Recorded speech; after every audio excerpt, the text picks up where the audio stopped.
Alrighty. Hey, everybody. I am here, and I have a friend whose name is not Foo for Thought, although that's what you're seeing on your screen. His name is Shaun, and I believe I'm getting this right. You're in UK, correct? I'm not in the UK. I'm actually in Maryland.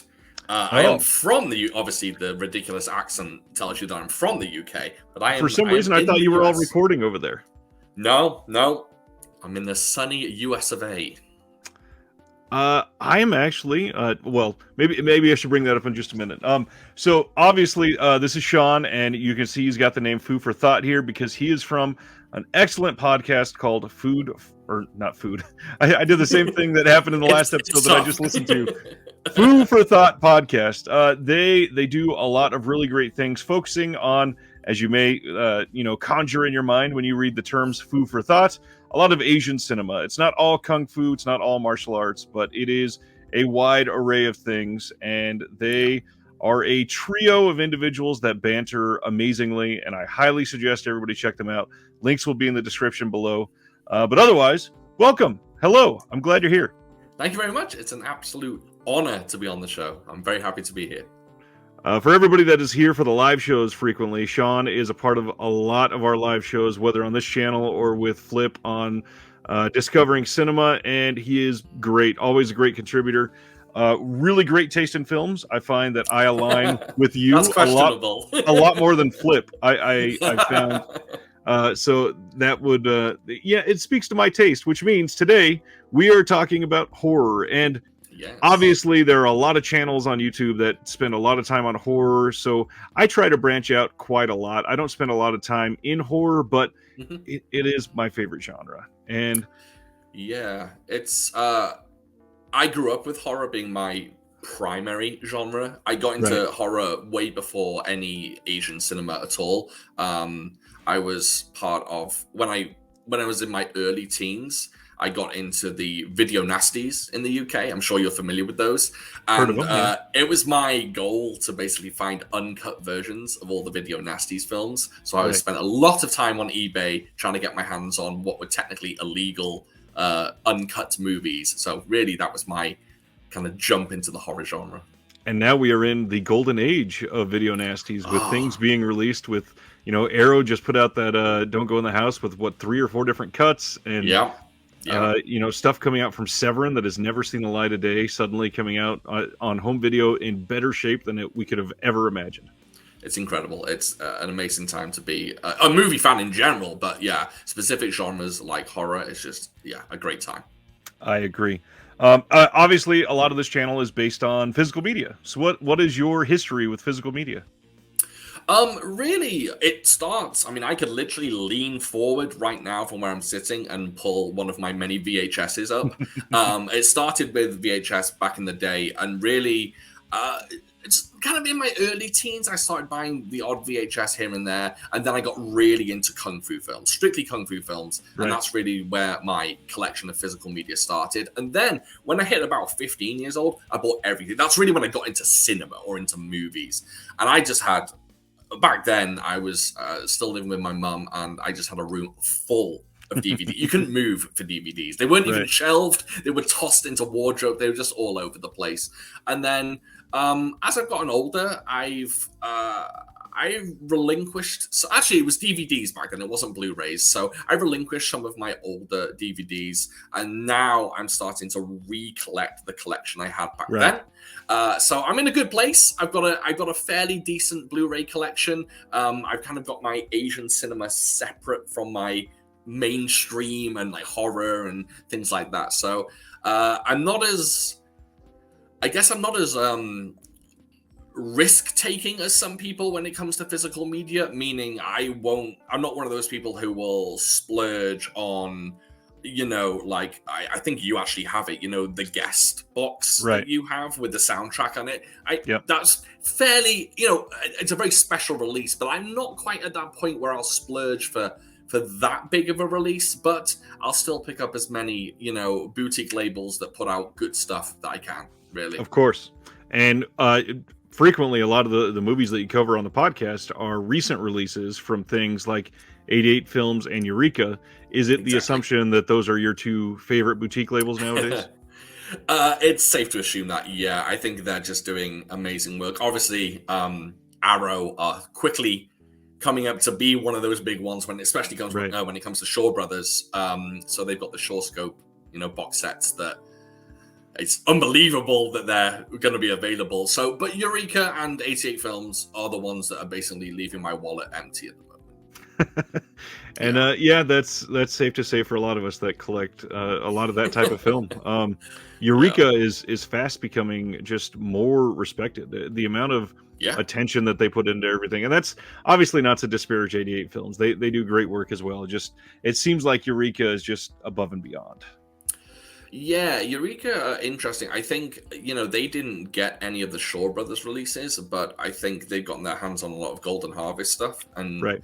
I think a lot of people are, from what I've experienced, you kind of lean more towards Shaw Brothers or you lean more towards Golden Harvest.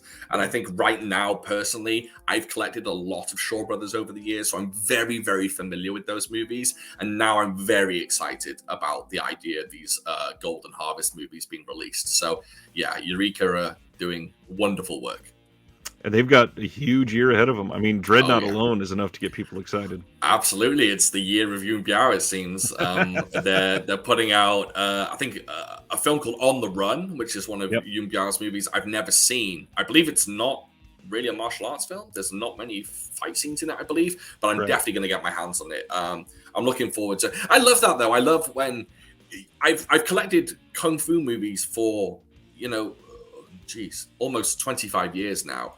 And to find a movie that I haven't seen before or that I haven't seen in this long is so exciting. And to see it in crisp 2K, 4K, whatever it may be, it's just amazing. This may be early. There's been rumors, shall we say, that maybe the Tiger Cage series are getting a release in 4K.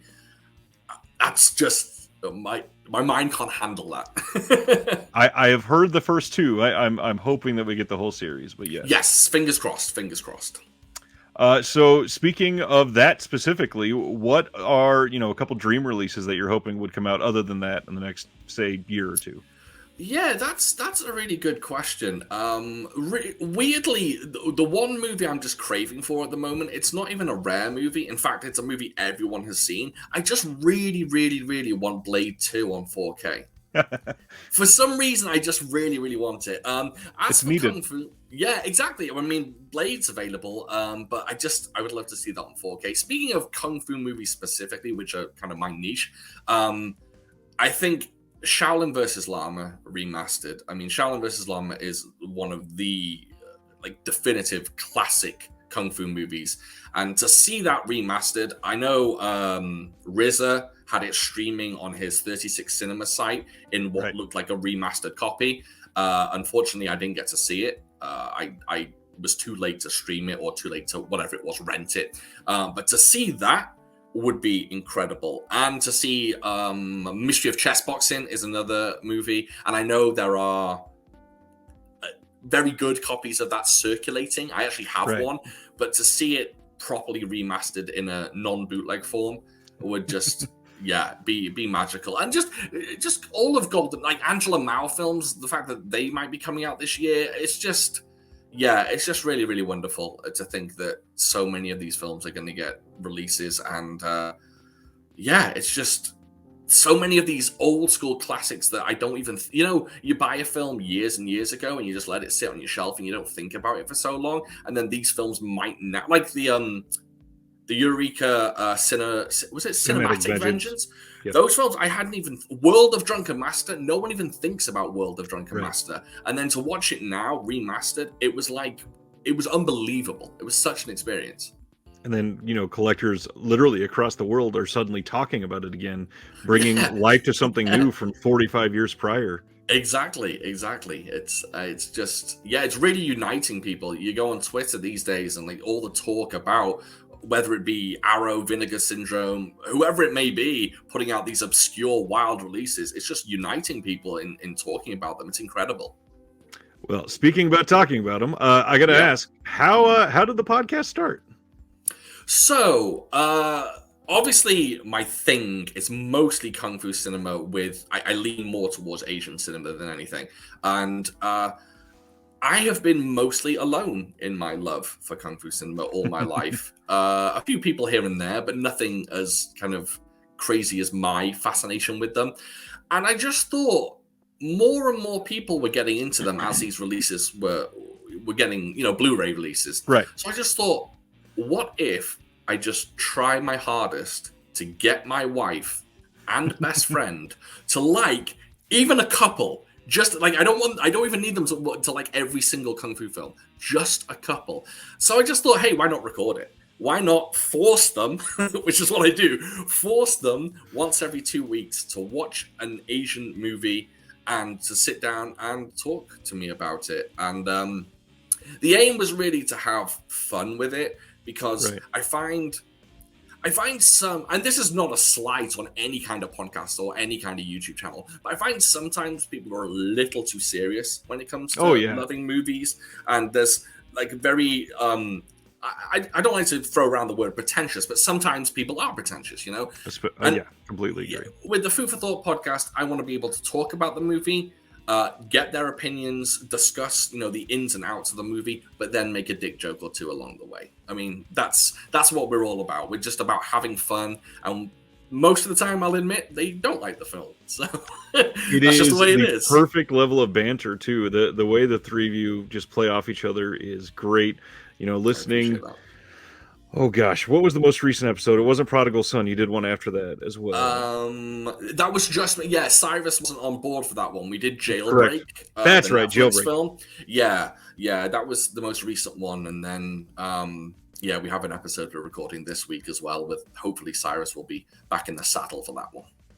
The scenes that you describe, and I can wholly relate, because I've got a wife that you've heard me talk about on the channel. She appreciates a lot of it, but we've got 2 young kids, so she's exhausted, so she'll fall asleep, or she'll, we'll watch like Demon Wind or something, and she's like, "Why are we watching these people in a dollar store costume run around a cemetery?"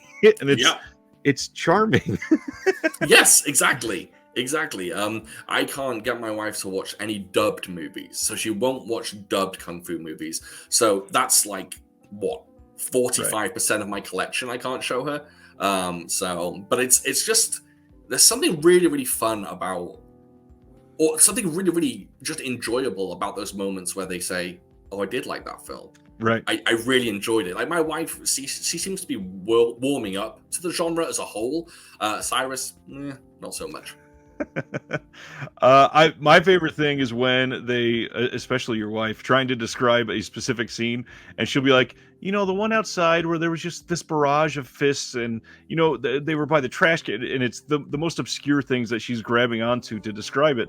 And to me, that's like the essence of martial arts, because so much of it, a lot of people complain that they just blend together, because a lot of it's a showcase for fighting. Let's be honest. Oh, absolutely. I mean, that's exactly what it is. And, I love, I think in one episode, she referred to a dojo. I think it was Fist of Legend, actually, the Jet Li film. I think she referred to a dojo as a Kung Fu house.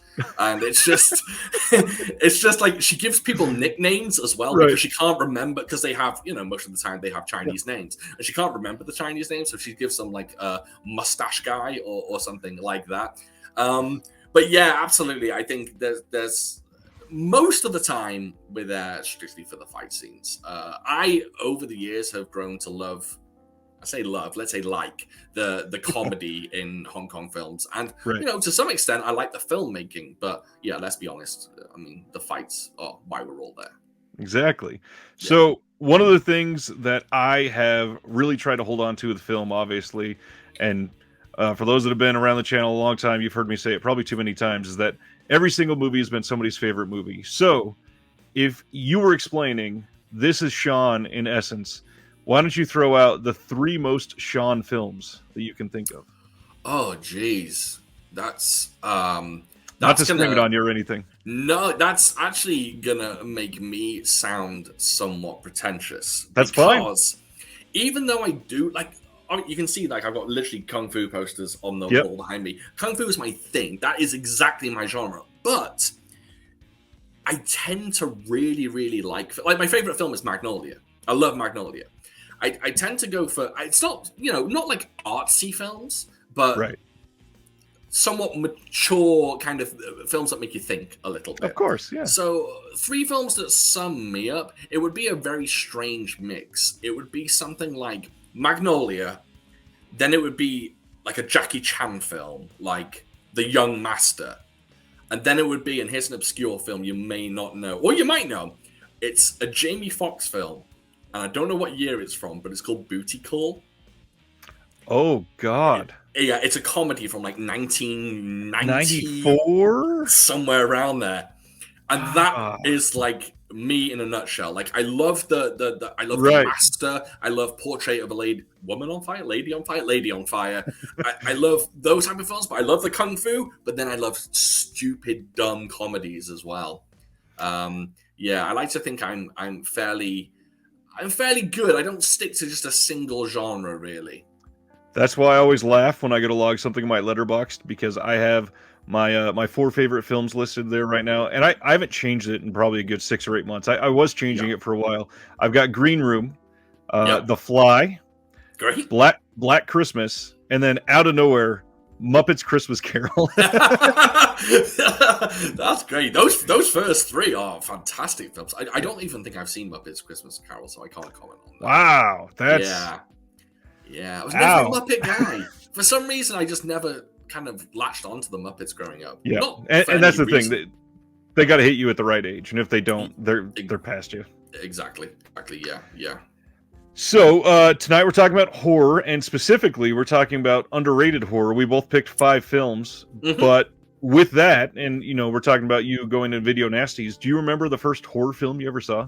I do. It was when I was too young, definitely too young. I must have been around, if I was going to take a swing. See, it's funny, the first real horrific thing I ever saw that sticks in my memory and scared the hell out of me as a kid was Michael Jackson's Thriller video. Of course, a lot of us are like that. Really hit me as a kid. But the first feature-length horror film I ever saw was A Nightmare on Elm Street. Nice. Yeah, once that hit VHS in the UK, I think my mum rented it one night, and she just let me stay. I don't even know what year that came out. What year was Nightmare on Elm Street? First one was 84? So maybe it was a few years after it hit rental, because I was born in 82, so I definitely didn't watch it that young. So maybe I watched it when I was about 9, if I was going to take a swing. So somewhere around 8, 9-ish, and it didn't freak me out, but it did enough for me. Like the one part that really did creep me out. Do you remember when the centipede crawls out of the girl's mouth? Oh yeah. Yeah, that really messed me up as a kid, but it kind of did spark a little fire inside me and got me interested in the idea of like these, I don't know, more darker films, I suppose. Right. And from then, it was kind of, I got more into action. I definitely did a Schwarzenegger face as a young kid. But then when I hit early teens, I suppose, is when I really jumped into it. And by the age of 14, 15, I was watching Cannibal Holocaust and getting into that kind of stuff. Nice. Yeah. It's a good life. Yeah, that makes sense. Yeah. Well, let's get started, huh? What is your number 1 underrated horror film you want to shed some light on? All right, this took me some time. I must admit that when we first brought up this topic, I was like, oh, easy. I'll come up with 5, no problem. Right. I came up with about 20, and then I really had to try and whittle it down. So I'm actually surrounded by Blu-rays right now. So I've got a few I can hold up. Let's see, how many do I have? 1, 2, 3, 4, 5, 6, 7. I brought my list. I had about 20 as well. I brought it down to 8, and then tonight I had to really force myself to only grab 5. We can talk about some discards after too. That's good. So my first one would be this little gem. Oh, my light. Blood Rage. Nice. Blood Rage is I think it says on the back, it was made in 1983, but it did not come out till 1987. Shelved. And yeah, and you can kind of see why if you watch the film. It is certainly, I'm a big slasher fan. I mean, that's really my subgenre. Love slasher films. And Blood Rage is equal parts fantastic slasher, super gory, ultra violent, great stuff, but it's also very cheesy, very silly, very goofy, and the plot is ludicrous. It's about two twins. I mean, I'm sure you've seen it, but it's about two twins. One of them murders someone as a young kid, frames the other twin for it, and then it's actually, weirdly, it's a Thanksgiving movie. It's one of the few Thanksgiving movies, or Thanksgiving horrors, I should say. And it's a wild ride in all the right ways. It is, there's a fantastic line where I can't remember when it happens, but I think he chops someone up and there's blood on his blade, and he famously says it's not cranberry sauce to someone, and I think he says it twice in the film, and it's kind of those cheesy one-liners, and it's just great. It's so much fun, and I didn't find it until recently.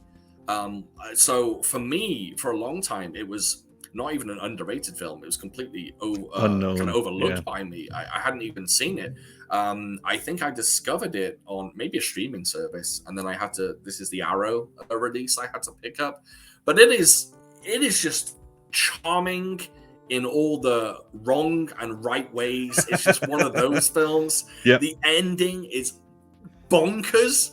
It's just great. And surprisingly, the lead actor, who I don't know his name, it doesn't say it on here, but the lead actor, he plays two roles. Obviously, he plays the twins, and he does a marvelous job at playing kind of the goofy, delicate, shall we say, twin, and then the evil serial killer twin.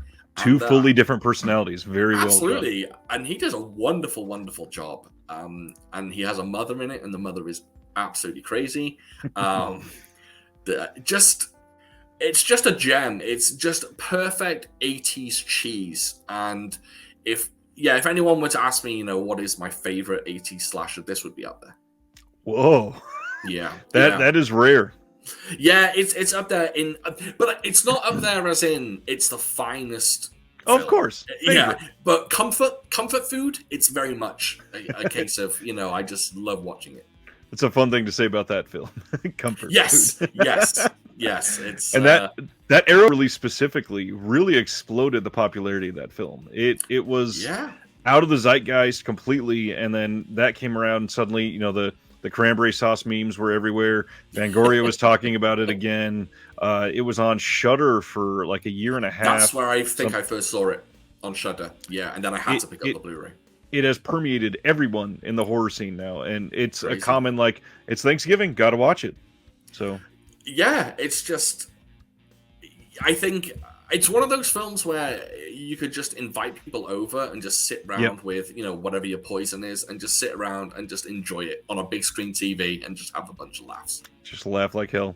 Exactly. My first one is not one that gives you a lot of laughs, and a lot of people are going to laugh because this is done by a director that is not underrated in the least bit. However, he gets talked about for about 8 other films before this one. Okay. And I think more people need to pay attention to John Carpenter's In the Mouth of Madness. Good film. I haven't seen it in a long time, but it's a good film. This is one of his best films, I think. And I always appreciated it, but I never loved and respected it in that sense of this is an incredible masterpiece until recently. Gosh, I think it was 2018 probably. And I think I've told the story on the channel before, but my wife surprised me with tickets to a local theater that did a Carpenter Fest every fall. And in one night, we saw Assault on Precinct 13, Prince of Darkness, and In the Mouth of Madness. And seeing all 3 of those on the big screen just reignited passion for those 3 films that I did not see possible. This was the Scream Factory release. This is still in print, still able to be bought very cheap, commonly found everywhere. It is a psychological horror that is filled with all kinds of Lovecraftian goodness, and really, it is a Sam Neill masterwork. It is probably, I think, his best movie, in my opinion. Yeah, it's been a long time since I've seen it. In fact, I would love to pick it up. It's one of those films that I've kind of forgotten about and not realized Right. that I should have in my collection, and I definitely should. And I do recall. I don't recall the film as an entirety, but I definitely remember certain moments where I'm just like, oh yeah, that is really really good. And this is probably blasphemous. I probably shouldn't say this, but I'm going to anyway. I'm not a big fan of John Carpenter's like action movies. Right. For example, I'm one of the few people that does not like Big Trouble in Little China. It's That's just fine. not my Yeah. film, but I love his horror. So it's definitely one that I would love to have. It's one of those. It's if I recall, it's quite a not surreal, but it's quite a strange film. It's it can be kind of mind fucky. Yes, exactly. You summed it up perfectly. Yeah, I was trying to be polite, but yes, It is when you say something like I don't remember, the full film, but I remember certain scenes, that's kind of the film in general because it makes sense when you watch it, but then when you go home, certain things are going to strike you and it kind of toys with you after you watch it and it makes you go, "Damn, I need to see it again." And it's one Yeah. of those that I keep going back to because it rewards a rewatch in a way that some films, they reward rewatches because you get things out of it. But this film, you get it all out of it the first time. It's just, wow, like I want this feeling more often. And Yeah. it's one of those that feels like a brand new watch each time almost. Yeah, you've got me really wanting to watch it now. Yeah, I think That's my job. Yeah, no, you've done a hell of a sell there because I really need to pick that up. Yeah, it's a film definitely from my past. I watched it back even on the VHS days. I used to watch it a lot, but it's kind of left my memory a little bit. Right. All right, number 2. All right, number 2 is going to be a bit of a strange one because I don't want to say too much about it, and that's because everyone should go blind into The Wailing. Yes, please. Yes. So if you don't know anything about The Wailing, keep it that way. Do not Google it. You can look at a plot synopsis. That's fine. It's not going to give you too much. But it is a Korean horror film. It's obviously not North Korea. It's South Korea, and it is. I can't even explain it. It's not really a ghost story, but it's definitely about a town being haunted in a way. I have been calling it, if I may, it freak folk horror. Nice. Yes, definitely folk horror. Yeah, absolutely. And I think Korea, they make stunning films. South Korea are just they better than anyone. They do dark cinema, kind of creepy, ominous stuff very, very well. Even their thrillers, like some of their even action thrillers, are very. You take a film like The Man from Nowhere, even that is very dark and kind of grim film, and this just takes it to another level. It's dark. It's a long film. You have to invest in it. I think it's maybe close to 2.5 hours, and it is just a hell of a journey. And it leaves you, again, I'm not going to spoil anything, but it leaves you with a lot of questions at the end. And I very much appreciate it for that. I like horror that makes me go, so was this guy this? Did this happen? Did it not happen? And I like to think about films after I'm done with it. And The Wailing just, it gets under your skin in a very unique way that I don't often experience with horror. I think it's very easy for hopefully this film won't be on the list. I don't think it's underrated, so I'm gonna mention it. I think films like Martyrs. It is on your list? Oh, I'm just kidding. Martyrs definitely gets under your skin. It gets under your skin in a unique way in that it's very visceral. It's very it's just grim and horrible and bloody and just violent. I actually watched it last week, so it's fresh in my brain. It's a great movie to say it gets under your skin. That wasn't a pun at all. Exactly. Yeah. And The Wailing does it in a very it's more of a mental or psychological way, even though it does have elements of physical horror in it. Right. And I just think it's a very clever and very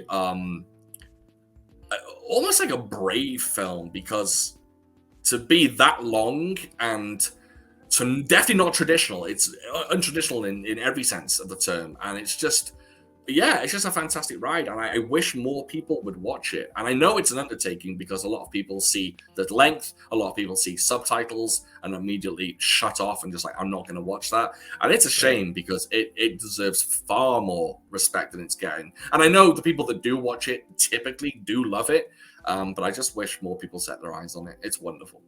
I agree. I do think more people need to see it, and sadly, I echo the words of Bong Joon-ho after Parasite more now than ever, because if you can get over the bottom 3 inches of that screen, you're going to fall in love with a whole world of cinema that you never thought possible. It's so sad. I mean, it's so sad that people still in this day and age refuse to watch subtitle films. It's nuts. You're missing out on so many gems. So many. I love that I said that, and I just looked, and all 5 of mine are English films. I think that is my only foreign language one. Well, the sad thing is, like, probably 85% of the stuff I watch, my wife is like, I'm going to have to read this one, aren't I? I'm like, oh, wait, not this one tonight. Oh, that's a rarity. So, yeah, I really watch a lot of foreign cinema. So I'm kind of shocked that this is how it shook out. My number 2, though, is one that I met the director of this film at the same theater that showed the Carpenter Fest. And I appreciate this guy so much for his filmmaking, so much for his indie point of view on things. And the thing that made me fall in love with Adam Green is Frozen. And this is the example that I use when I talk about a subgenre that I created in my mind called empathetic horror. And this is one where the only reason this film is scary because you go, fuck, how would I get out of that if I were in that situation? Yeah. And that's really the only terrifying part of the film. This, for those that don't know, this is a movie about I think it's 3 people. They go on a ski lift, and just based on the perfect turn of events, they get stuck on a ski lift over a holiday weekend. So people are not going to be there for days. All the lights are shut off. They are abandoned. It's freezing cold, obviously. And a lot of stuff happens. It is the perfect storm of bad events. Somebody ends up falling. There are wolves nearby. Yeah, always wolves. it is just a calamity type movie where everything that can go wrong will go wrong, and it is terrifying for that. It is underseen. I think it came out. Let's see. I think it was about 2010. And around that time, it was very focused on other things. I think that it's one of those classic in-between films. It was not gory enough to be like torture porn, and it was a little too gory for the classic horror-minded people. So because of that, it got just tossed to the side. And Adam Green has turned into somebody that, I mean, first off, he's made 4 Hatchet films since then. And mastered his craft, and they're all great. I love Hatchet, but Adam Green gets focused on for a variety of other things, and I think Frozen might be up there as maybe his best, like, top 3 films easily. I would say so. That was actually on my honorable mentions, and I actually took it off my honorable mentions earlier because I had too many. So I do love Frozen. I think it's a wonderful film, and I think you nailed it. It's horror. It's kind of situational horror done perfectly. Right. Yeah. Everything about it is just very tense, and great film. I need to revisit that one. I don't actually own that one. It's a fun one. Yeah, it really is. It really is. Is it short as well? Oh yeah, it's I think it's like 80 minutes. Oh, 93. Yeah. Oh, okay. So it's kind of standard. Yeah, I remember that one being great. I haven't seen it in some time. Goes by very quickly. It feels like a very short film. Yeah. I have another similar film like that on kind of out here, but I'm not actually going to pick that one. So, but I will mention it later. Nice. I'm just realizing how many of mine are slashers. That's fine. So my next one is a film that I know that you're a fan of. And that is Intruder. Nice. Yeah. So who put out this? This is 88 films. 88 films. Slasher classics. Yeah. Intruder it's just a perfectly, and I mean this like in every sense of the word, a perfectly contained slasher. If you haven't seen it, it is in a grocery store or supermarket. It's solely in a supermarket, grocery store, and it's a standard slasher film. I mean, there's nothing like different about it than any other slasher film, but the fact that it is in this one place, and the fact that it has some of my favorite, well, it's got one of my favorite kills of all time. I should say I'm a huge gore fan. I love gore. That's really my thing. When it comes to horror, the kind of more gruesome, the better. I don't typically go for torture porn so much. Not often, you know. I'll occasionally lean that way, but if it's a slasher and it's just like, for example, Hatchet, you know, the Hatchet films, love them because they're just so crazy gory. And Intruder is just a wonderful example of that. It goes there. Yeah, and it's surprising because, I mean, what year did it come out? I can't even see, my light's not bright enough. But for that time, I mean, you had a number of, you know, it probably came out around the time of at least one of the Friday the 13th films. And I think it takes it to that extra, it goes a little bit beyond the Friday the 13th and really delivers on the gory scenes. It's got Ted Raimi in it. Love Ted Raimi. 89, I think. 89? I thought it was earlier than that. Wow. Oh, wait. Okay. Yeah, 89. Bruce Campbell and Bruce Campbell's in it? Officer Howard, yeah. Oh, he is. Yes, of course, yes. And it's not wait, am I getting confused between my Raimis now? Both Raimis are in it. Both Raimis are in it. Okay. Yeah, I haven't seen it in a while. But yeah, there's a particular scene with a basically a meat saw, which is just incredible. And back in the day when I purchased this film on VHS, they actually trimmed it, completely cut it. And that particular saw scene, you know, you saw like the very beginning of it, and then it just skipped the rest of it. And it wasn't until years later when I got my hands on like a DVD copy, and I was like, oh my god, I didn't even know that I was cut out of it. And I was like, oh my god, this is a whole new just layer to the film. So Intruder's wonderful. It's again, very much comfort food to me, just a film that I will go back to again and again. Right. Just great stuff. Yeah, big fan. Intruder is, you know, I've been ringing the bell for this one for a good 6 or 7 months at this point. But the most unique thing is that it has, just saying that it's set in a grocery store really doesn't sell it enough, because I think one of the hard parts is we now have another movie that a lot of horror fans love that is kind of set mostly in a grocery store in the last 15 years, and that's The Mist. And so when they think of a horror film, they think of The Mist that is set in a grocery store, but it's not the same at all. No. Intruder is one of the most uniquely set slasher films of all time, like by a long shot. Yeah, it really is. It's interesting how much The Mist and Intruder are basically polar opposites, really. If you compare them to each other, sure, they're both in a grocery store, but they are vastly different. Right. Yeah. Very interesting. My number 3, and I'm just noticing that I feel like I may have been fairly successful in choosing 5 very different genres, which is a good thing. This next one I think is underrated because it came in the remake craze, and during the mid, like 2004 to 2011, everybody thought everything was a remake, so it must be shit. So why would I even watch it? I think I know which one it is. I don't think so. Oh, really? As an underrated remake, I think my vote goes to the Crazies.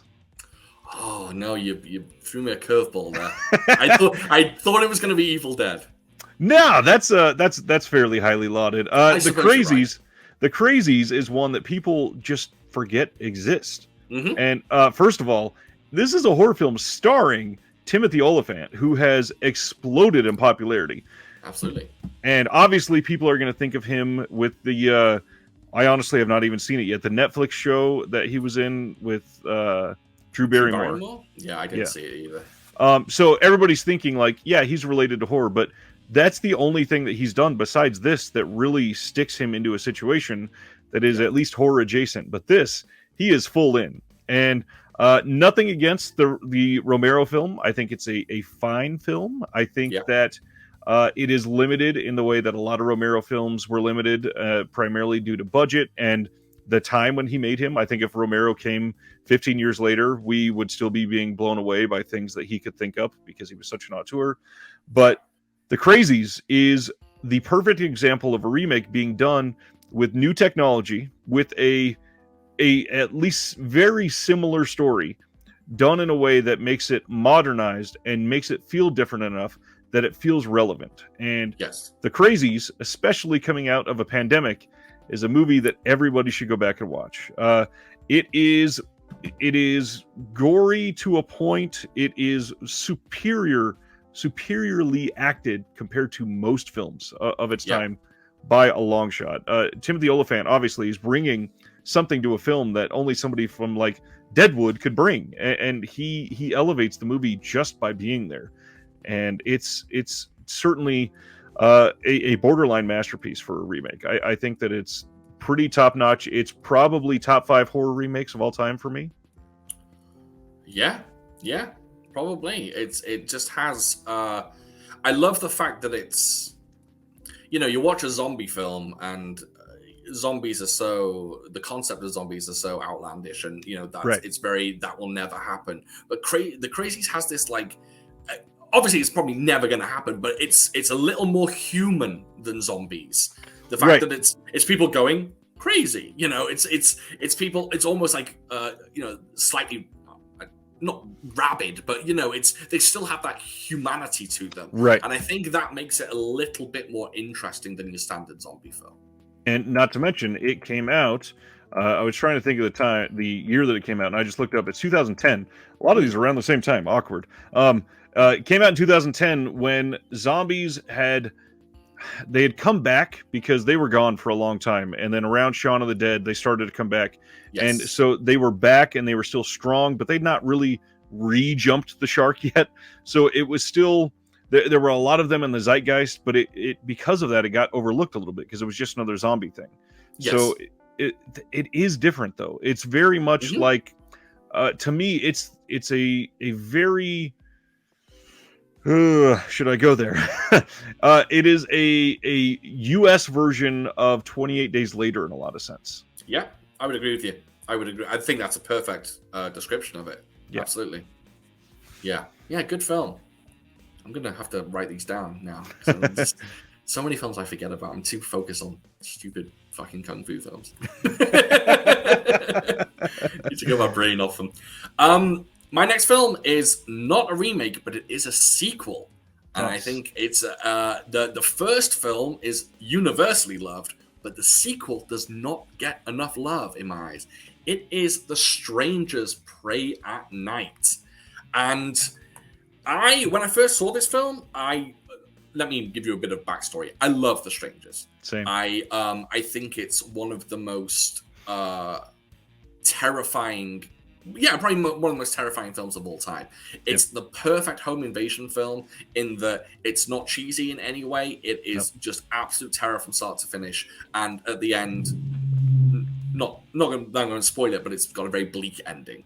Right. I think most people know that by now. And the sequel takes that and does not run with it. It flips it and just makes it a standard slasher film. However, it's a damn good standard slasher film. It's really, really good. It's got a crazy good setting. It's set in a trailer park. Right. And it's just, there's nothing fancy about it other than it's very well shot. It's got great cinematography in it. There's a great scene. There's a swimming pool scene and it's lit with these neon lights and it's incredibly well shot. And just, I think not enough people give it credit because they expected The Strangers 2 to be The Strangers. And I did the same thing. The first time I watched it, I was just like, no, this isn't what I want. I want The Strangers. This isn't giving me the grim, kind of grisly, just horrifying themes that are in the first one.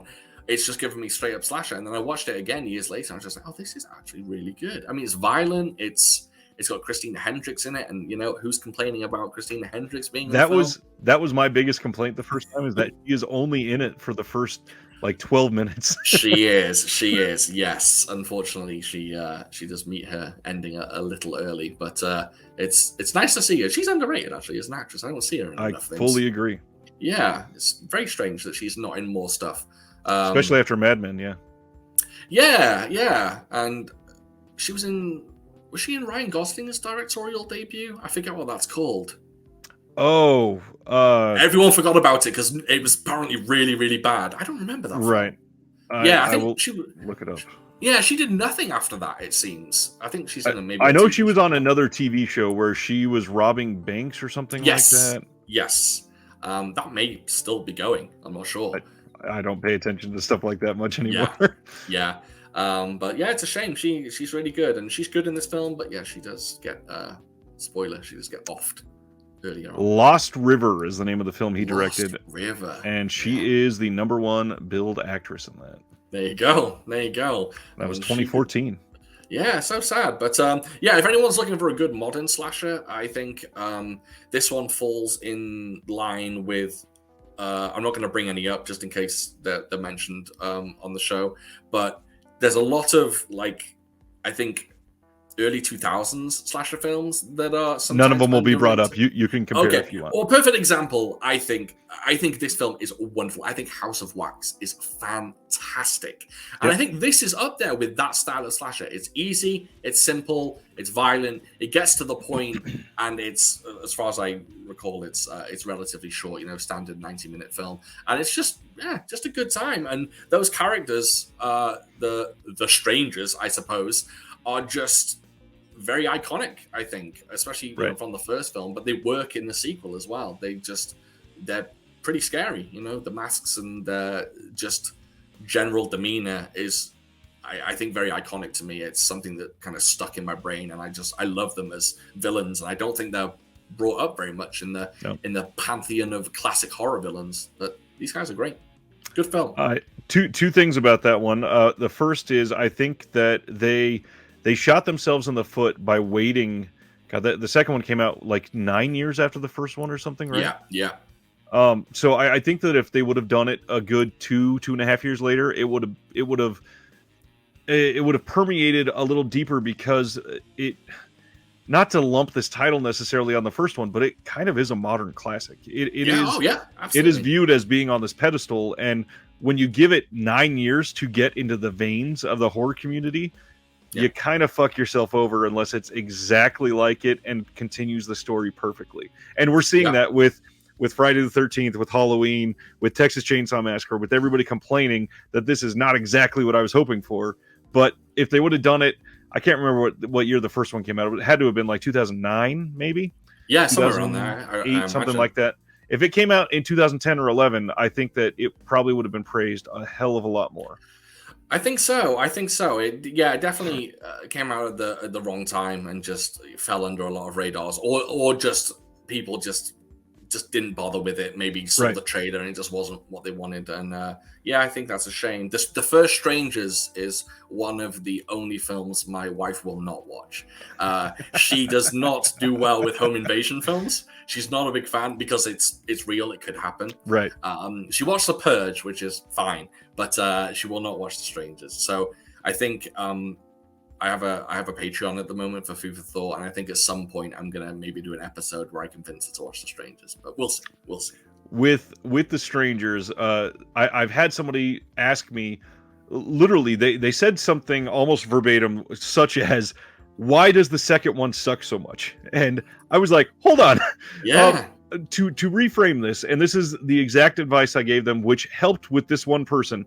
I said, you should be treating The Strangers franchise, I guess if you're looking at two as a franchise, as Alien and Aliens. Yes, that's perfect. They are both really well done, but absolutely different genres. The first one is home invasion. The second one is a slasher that is paying this perfect, like, honorary mention of I'd say almost more like early 90s slashers. To a lot of it, and it's just a complete 180. And I agree, it's not a masterpiece in my book, but it is so much fun and works on every level. Yeah, I think it's a shame that more people don't talk about it. But yeah, by all means, not a masterpiece, but definitely a fun film. A really good one to watch. My fourth one that I'm going to talk about tonight, I don't believe, now, before me being the physical media person, let me make sure before I make this claim, I don't think this is on Blu-ray anywhere in the world yet. And so my wish to the Blu-ray gods is to have this come out. Okay, so only the second one is, which I still have not seen. Everybody hated found footage movies for the longest time. And one of my recent discoveries is House LLC. And so few people watch this damn film that they don't know that this might be a modern masterpiece in every sense of the word. The basement in this film is terrifying. The fact that haunts have gotten more and more not only just prevalent out in the real world, but more realistic and more people are participating in them, that this taking that and running with the idea and showing you behind the scenes on how some of it's done, but then terrifying the people putting it on is such a great way to like seep into my bones as I'm watching it. It is a found footage movie that is very well made. Just like a lot of found footage movies, it feels like a little lower quality, even though it's not. It is filmed very well. They frame it in a realistic way, and it's actually scary. It is done in a way that feels like that feeling that you're chasing that you used to feel all the time watching these films. House LLC, everybody needs to see it that hasn't. Yeah, I caught that one probably early last year on Shudder. I actually, or it could even been on Prime Video. I don't recall. I just took a wild swing at it. I just wanted just a horror film to watch, and I put it on, and I loved it. And I, not that I'm, anything special, but I don't often get scared by films. I'm not a guy who gets super scared. Same. That is a pretty scary film. There's something in the basement which is pretty scary. Which I won't reveal, but it's a pretty terrifying film. Unfortunately, it is plagued by two very poor sequels. There are two sequels. I only knew of one. Oh, there's two sequels. Yeah, the third one is an absolute nightmare. Yeah, it's terrible. Now I have to watch it. No, that's what I did. I watched the second one. The second one didn't do much for me. I found it repetitious and it didn't really build anything on it. And then I thought, well, I have to finish the trilogy. And I watched the third one, and it's awful. It's an awful film. Damn. Yeah. But that first one is a gem, a real gem. I love it. I'm stuck between two films, and I don't know which one to do. I've done a lot of slashers, so I kind of don't want to do a slasher film. Okay, I'm going to switch it up. But I don't know if this one is underrated. You can tell me if this is underrated. Sure. You've probably seen it. Okay. If this isn't underrated, then I'll pick another one. So this is genuinely, with no irony whatsoever, one of my favorite horror films of all time. And that is Chopping Mall. Is that one underrated, you think? I know it's not like a cult following. Right. I think it's probably fairly rated. However, I think it's still criminally underseen. Yes, I think that's what I struggled with, actually. There was underseen and underrated. I think my other one, I was actually going to pick Stage Fright. Ooh, nice. In fact, let's do Stage Fright instead. Let's do Stage Fright. Stage Fright is fresh in my brain. I actually watched it yesterday. So nice. if anyone isn't familiar, it's also known as Aquarius. I don't know why it's known as Aquarius, but it's known as Aquarius for some reason. And it is...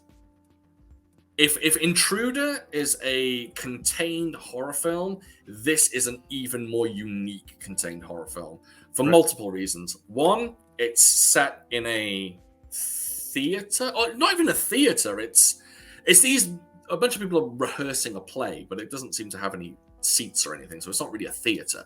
But they're rehearsing a play in this building, and the other unique thing about it is the killer has the head of an owl, which you can obviously see by the cover. That is the killer. He has the head of an owl. That is not just clever cover art. That's legitimately what he looks like. He's not, supernatural. It's actually a mask. But it's such an interesting film in that there's something about the atmosphere of it it's truly, it feels like a play. The film itself feels like a play, and I think that's very, very interesting. It's got kind of notes of giallo as well to it. Not quite as like not quite as mysterious, because you know who the killer is kind of off the bat, but I think it's very artsy, this film. I think it's I think the director originally worked with Argento on a few films. I'm not sure what films he worked on, but it screams a lot of opera. Yes, very much so. Yes, I only watched opera recently. That's actually my favorite Argento. I only wow. Yeah, I caught it last month. I'm with Argento. I'm fairly kind of, he's very hot and cold with me. I either really like his stuff or I don't like his stuff. Yeah. So is it Tenebrae? Tenebrae? Is that how you pronounce it? Tenebrae. Tenebrae I didn't like. I couldn't get into that, but Deep Red I loved. So yeah. Deep Red, Suspiria, and Opera are the three main that I go to with the Argento. Yes, Suspiria I very much enjoyed. Yeah, big fan. And this one, yeah, is very. I think it's like Argento films. It's very artsy, but it's got that extreme gore in it that obviously I like as well. But it's a nice contrast, and the characters are kind of cheesy and a bit wacky. And there's the, there's like. It's hammy. It's like it's theater kids. They're very hammy and over the top. They're very garish. Yes, absolutely. And I think it's great, and it's got one of the most unique scenes I've ever seen in a horror film. There's a scene where basically long story short, the killer kind of collects all the bodies that he's murdered, and he kind of stages them and puts them together, and it's like a 5-minute scene of just him placing these bodies and then just sitting on a chair just staring at this girl for like 5 minutes, 7 minutes, and it's crazy, but it works so well. It's so like chilling and very, like I said, it's very unique, very unusual scene, but has a very intimidating climax. Yes. Just a really I knew nothing about this film, I'll be honest. I knew nothing about it until a few months ago. And then, I saw it on streaming. Then I picked, this is the Shameless release recently in the UK. I think it's fairly... Oh, no. I thought it was fairly bare bones, but it's not. It's got 3 interviews. That's it, though. So maybe bare bones. But yeah, really good. I love the look of the killer. I think the owl head may not have worked in 1,000 other films. If someone tried to do a big owl head on a killer, it's so close to being so dumb that it's annoying. In this, it just weirdly works. It just works. An owl with a chainsaw. Just, who knew? It's one of those films, too, where, speaking about it, if you haven't seen it, you're probably thinking, a bunch of people in basically what is a theater, why don't you just leave? But the film does a really great job of showing why nobody can leave, and why... this guy who is clearly just lost his mind puts an owl head on, and it makes sense, which is so hard to understand that makes sense in a film. But then you see it and you're like, oh, goddamn, like they actually wrote this in a way that, I'm all in. Yeah, it's very well done. It's very well done. It's a film that really does toe that line of being possibly too insane for its own good, but it reels it in, it pulls it in at all the right times, and it just makes everything work. And I love it. It's definitely up there as probably top 20 horror films of all time for me. Wow, that's awesome. It's a good one. One genre that I have not touched on at all tonight that is big with me is I'm a big fan of body horror. So my last one tonight is a modern body horror that gets overlooked a lot. And when I first saw this, I got a lot of the same feelings that I got when I saw Splinter from 2008-ish, I think. So good. Great film. Splinter is fantastic. I'm hoping you've seen this one so that you can hopefully gush with me. But I'm a big fan of 2014's Starry Eyes. Starry Eyes does not get, I feel like, any attention nowadays, as talked about in the modern zeitgeist, in terms of what it is able to achieve in a fairly short film, and with actors that are basically no names in any sense of it. It is essentially about a character that wants to break into Hollywood and has to I won't necessarily say Harvey Weinstein it, but gets pretty close. And there are some almost like supernatural things that happen with that. And yes, the body horror here goes for it in ways that you are not prepared for when they start with this storyline. It feels like it's going to be a psychological horror, and then they flip it on its head, and you are just fucked for the rest of the film. And, yeah, it's grisly.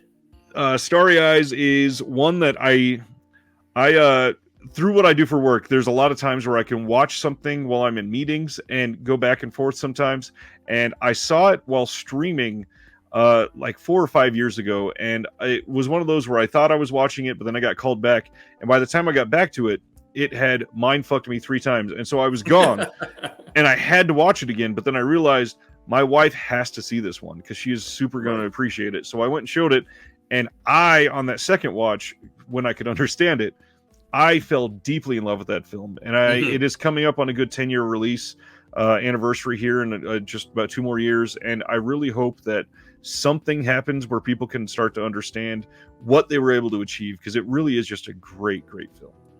Yeah, and it's fairly highbrow for or not Very. high concept for Right. for a essentially what is a body horror film. Right. I think it does a lot with what it has, and I saw that one. I saw that one a number of years ago. I haven't watched it since, maybe 3 or 4 years ago even. But I remember being a fan of it. I couldn't. Yeah, for example, you said there's a bunch of no-name people. I was going to say I couldn't name anyone who's in it, but I think they're not that popular or not that famous, I should say. But yeah, I remember enjoying that one quite a bit. The names in there: Alexandra Esso. She was in something else recently, but she had not been in anything big before then. Amanda Fuller, Fabian Therese, Pat Healy is probably the biggest name in it. Mark Center, Maria Olsen, Shane Coffey, Natalie Castillo, and that's pretty much it. Oh, okay. And okay. Those could have been names from a yearbook, and I would not have argued with you. Yeah, I could have a second cousin called Natalie Castillo. I honestly don't know. So, what are some of your honorable mentions that you want to talk about? So, I had a whole bunch of honorable mentions. I think some I'll just breeze through. Some I actually grabbed out of my collection. Not to stay on the slasher, but I had Pieces, which I don't think is underrated. I think people, once they set their eyes on Pieces, it's great. But this little film I watched today, and this is underrated, and this is The Ruins. Highly underrated. Yes. I watched that a while ago, and I rewatched it today just to make sure. It's a really good film. And one thing that The Ruins does, which very few films do, is it's got psychological horror. It's got situational horror. It's got gore. It's got like literal body horror. It's got a lot of themes and ideas in it that just work in this one isolated space. It's very, very good. And watching the unrated cut, it's actually surprisingly quite a bit more grisly than the non or the rated cut, I should say. And it was nice to see that. But it's a very clever film. Very very clever concept, Right. Killer, this isn't a spoiler because you find it out early in the film, but killer plants basically. But I think it got overran again with similar movies that came out around it, because people always lump that in with Turistas for some reason, even though it's not the same at all. Yes, I never saw Turistas. Actually, it's actually pretty good. Is it? Yeah. Yeah, I never saw. I'm just pulling up my list of. I'm just going to do a quick rundown of my other honorable mentions. So, I have a shitload of them. So I'll just go quickly. I think a lot of people are watching this film, but not enough people are watching this film. Not enough people are watching and loving The Night House. The Night House is absolutely incredible. One film that never gets talked about, which I really enjoyed, and I'm not sure whether I'm wrong. I think I might be wrong. Have you seen The Boy? 2016's The Boy. I have not. I've wanted to, and then everybody shit on the sequel so much that it tainted it in my mind. So it's on my list still. I haven't seen the sequel, but the first one surprised me because it's it's genuinely interesting and takes you one way and then hits you another, and it's great. I really enjoyed it. So The Boy, more people should have watched Demons, the original Demons film, although the horror fans tend to love that. This film, I think, is still on Netflix. It's called The Ritual. Yes. Yeah. It is a Netflix original, so it will always be there, probably. Very interesting folk horror, and just very, very thematically deep and interesting. Leaves you thinking about it a lot. Love that one. Great special effects in that one as well. Oh yeah. And then I think I've got 3 more, which is the Autopsy of Jane Doe, which more people should watch. Fantastic film, and I love this film, and people hate it. The Nun. I know. I think that's probably the worst pick I've got. I'm telling you. Shaun. No. People misread The Nun, right? People misread it.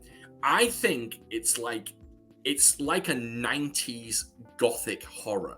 It feels very 90s. It feels like something it feels like Castle Freak or The Unnameable. I wish it felt like Castle Freak. I like The Nun. I watched The Nun last week. I watched it this week just for this show, just to make sure that I liked it. And I like it. I don't own it on Blu-ray, but everyone hates it, and that means I still think it's overrated. I stand by that. I stand that being good. Good. I don't know why. It's very strange. Films hit people differently.